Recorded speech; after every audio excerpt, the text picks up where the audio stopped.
Hello friends, welcome back to our channel. இன்றைக்கி நம்ம சேனலில் கறி குழம்பு டேஸ்ட்டில் மஷ்ரூம் குழம்பு எப்படி பண்ணுறதுன்னு பார்க்க போகிறோம். அதுக்கு ஒரு தவாவை ஹீட் பண்ணிக்கலாம். அதில் 2 பட்டை, 4 ஏலக்காய், 2 கிராம்பு, 4 அன்னாச்சி பூ, 2 கல்பாஃபி இதெல்லாம் எடுத்து வச்சுக்கலாம். கடாயில் ஆயில் 4 ஸ்பூன் சேர்த்துக்கலாம். ஆயில் நல்லா காஞ்சதும் நம்ம எடுத்து வச்சுக்கிற பிரியாணி ஸ்பைசஸ்லாம் சேர்த்துக்கலாம்.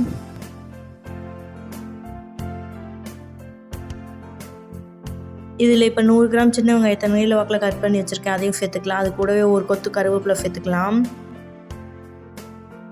வெங்காயத்தை நல்லா வதக்கி விட்டுக்கலாம்.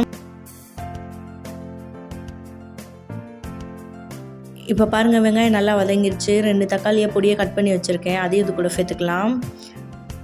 தக்காளியை நல்லா பழுத்த பழமாக சேர்க்கணும், அப்போ தான் டேஸ்ட்டு சூப்பராக இருக்கும். இதில் நம்ம புளியும் சேர்க்க மாட்டோம். இது கூடவே தேவையான அளவு உப்பு சேர்த்துக்கலாம். இது எல்லாத்தையும் இப்போ நல்லா வதக்கி விட்டுக்கலாம்.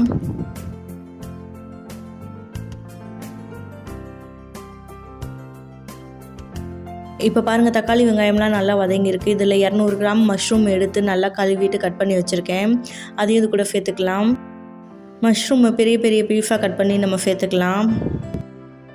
மஷ்ரூம் நல்லா வதங்கிட்டு இருக்கட்டும். அதுக்குள்ளே அரைக்கிறதுக்கு தேவையான ஐட்டம்லாம் அரைச்சி எடுத்துகிட்டு வந்துடலாம். அதுக்கு ஒரு மிக்சர் ஜாரில் 3 பல் பூண்டு, 3 துண்டு இஞ்சி சேர்த்துக்கலாம். அது கூடவே 4 சில்லு தேங்காய் சேர்த்துக்கலாம். சேர்த்து நல்லா அரைச்சி எடுத்துகிட்டு வந்துக்கலாம். கொஞ்சமாக தண்ணி சேர்த்து நல்லா நைஸாக அரைச்சிக்கணும். இப்போ பாருங்கள், மஷ்ரூம் தண்ணி விட்டு நல்லா வதங்கிட்டு இருக்கு. இது கூட மிளகாத்தூள் 1 ஸ்பூன், மல்லித்தூள் 1/2 ஸ்பூன் சேர்த்துக்கலாம். அது கூடவே சிக்கன் மசாலா தூள் 1 ஸ்பூன் சேர்த்துக்கலாம். இது எல்லாத்தையும் இப்போ நல்லா வதக்கி விட்டுக்கலாம். உங்களுக்கு இன்னும் கொஞ்சம் காரம் தேவைப்பட்டுச்சுன்னா நீங்கள் இன்னொரு ஸ்பூன் மிளகாத்தூள் சேர்த்துக்கலாம், இல்லை தனி மிளகாத்தூள் கூட சேர்த்துக்கலாம். மசாலா எல்லாத்தையும் சேர்த்து நல்லா வதக்கி விட்டுக்கலாம்.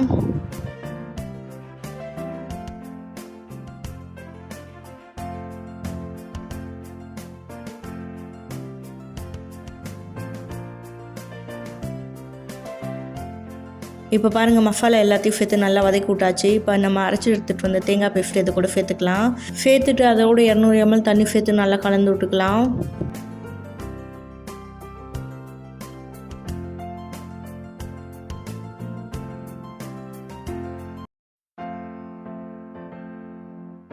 மஷ்ரூம் குழம்பு ஒரு 5 to 10 minutes நல்லா கொதிக்கட்டும், அதுக்கப்புறமா பார்க்கலாம். உப்பு தேவைப்பட்டுச்சுன்னா இந்த ஸ்டேஜில் சேர்த்து நல்லா கலந்து விட்டுக்கலாம்.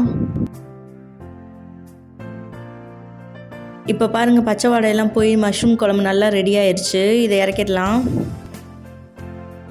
இது இப்போ வேறு ஒரு பாத்திரத்தில் மாற்றி பரிமாறிடலாம். காளான பிரியாணி இல்லை கிரேவி தான் நம்ம எப்போயுமே பண்ணுவோம். இந்த மாதிரி பண்ணி பாருங்கள், டேஸ்ட்டு ரொம்பவே சூப்பராக இருக்கும். நான்வெஜ் சமைச்சு சாப்பிட முடியாத சூழ்நிலையில் இந்த மாதிரி செஞ்சுக்கலாம். நீங்களும் இந்த மெத்தடில் காளான் குழம்பு ரெசிபியை ட்ரை பண்ணி பாருங்கள். Thanks for watching.